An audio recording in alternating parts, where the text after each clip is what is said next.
Di awal video, kita diliatin sama seorang pria bernama Dongchul, yang lagi beraktivitas di pasar bareng pedagang yang lain. Mereka ngeliat perwakilan perserikatan mintain sejumlah duit dari para pedagang dengan dalih perombakan tempat jualan mereka, yang padahal itu dilakuin tanpa sepengetahuan mereka. Orang itu juga sering minta kirimin ikan sama Dongchul, meskipun udah 2 bulan ini mereka belum ngebayarnya. Saat itu, Dongchul nerima telepon dari ketua park yang ngajakin dia ketemuan. Ketua park ngenalin seorang pengusaha kepiting raja sama Dongchul.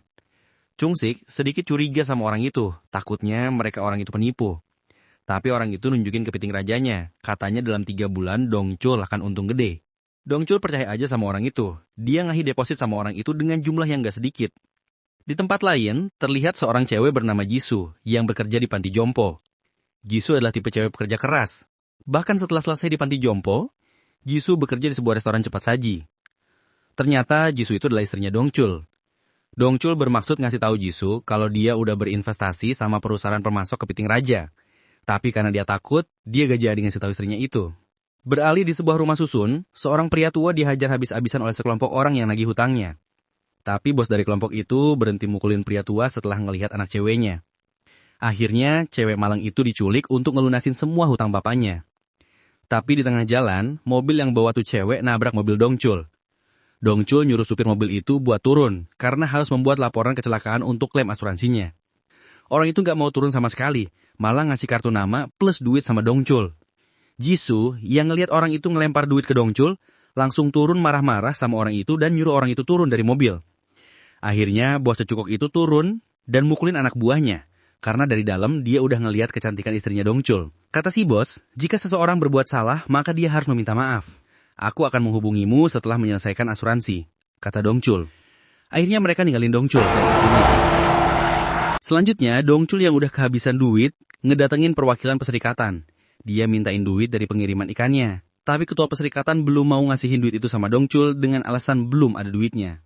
Akhirnya setelah Dongchul maksa supaya duitnya dibayar, ketua perserikatan ngasih Dongchul sedikit duit yang bahkan gak sampai setengahnya dari yang seharusnya. Pagi harinya, Dongchul lagi sama Chung-sik. Kata Chung-sik ini sudah sebulan, tapi ketua park belum juga ngasih kabar sama Dongchul. Saat itu telepon berdering. Ketua park ngabarin kalau kapal yang membawa kepiting raja malah nyasar ke perairan Cina. Hal itu akan memakan waktu lebih lama karena harus diselesain oleh kantor kepresidenan. Ketua park meminta Dongchul untuk bersabar nungguin kabar darinya lagi. Dongchul ngomong sama Chung-sik, mungkin kantor kepresidenan bisa nyelesain masalahnya. Chung-sik yang ngerasa Dongchul terlalu goblok untuk tahu kalau dia udah ditipu, pun langsung pergi, ninggalin sohibnya itu. Saat Jisoo ke firma hukum, dia dijelasin sama pengacaranya kalau properti mereka bakal disita dalam waktu dekat ini.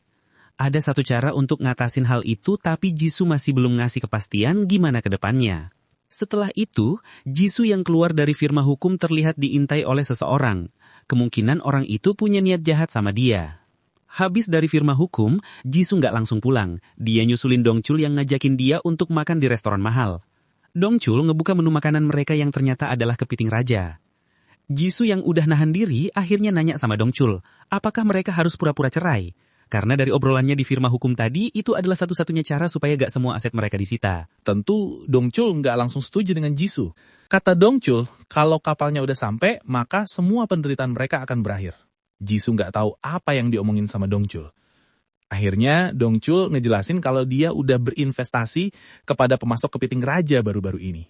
Dia cuma pengen suatu saat orang-orang manggil Jisoo dengan sebutan Nyonya. Jisoo makin kaget dan marah ketika tahu nominal yang diinvestasiin oleh Dongchul sebesar $100.000.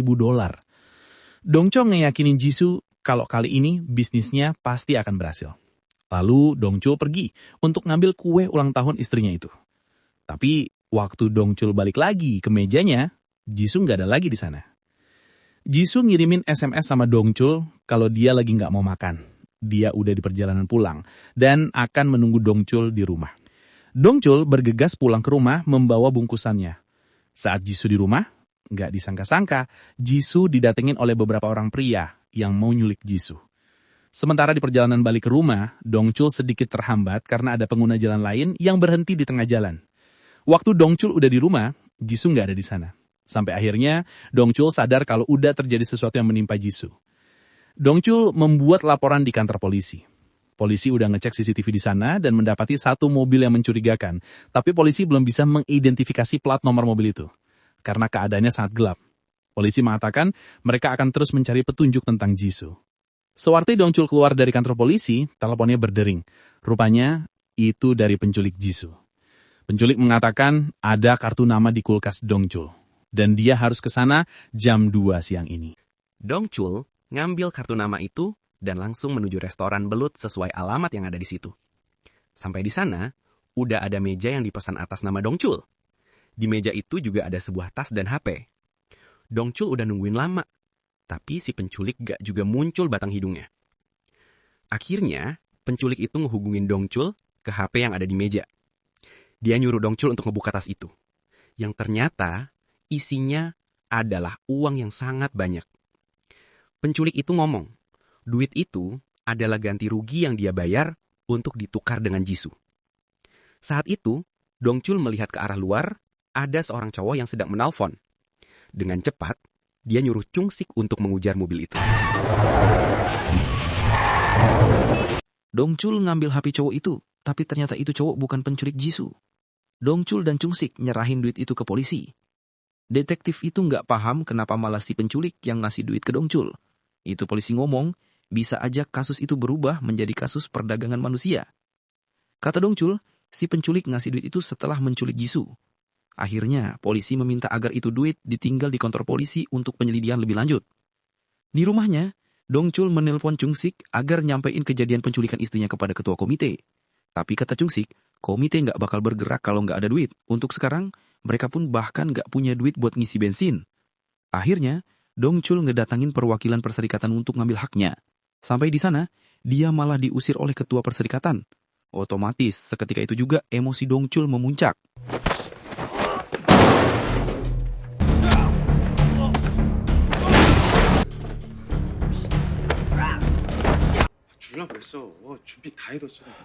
Setelah dapetin duitnya, Dongchul dan Chung-sik ngedatangin seorang detektif swasta, sebut saja Dosik.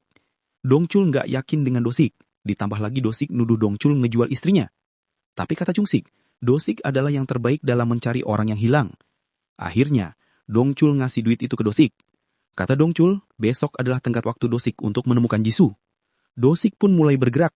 Dia menemukan si pembawa tas berisi duit di restoran belut dari CCTV sana. Dia juga ngecek nomor polisi mobilnya dan mendapati seorang pria bernama Choi Man-sik. Mereka pun langsung ngedatengin rumah Choi Man-sik.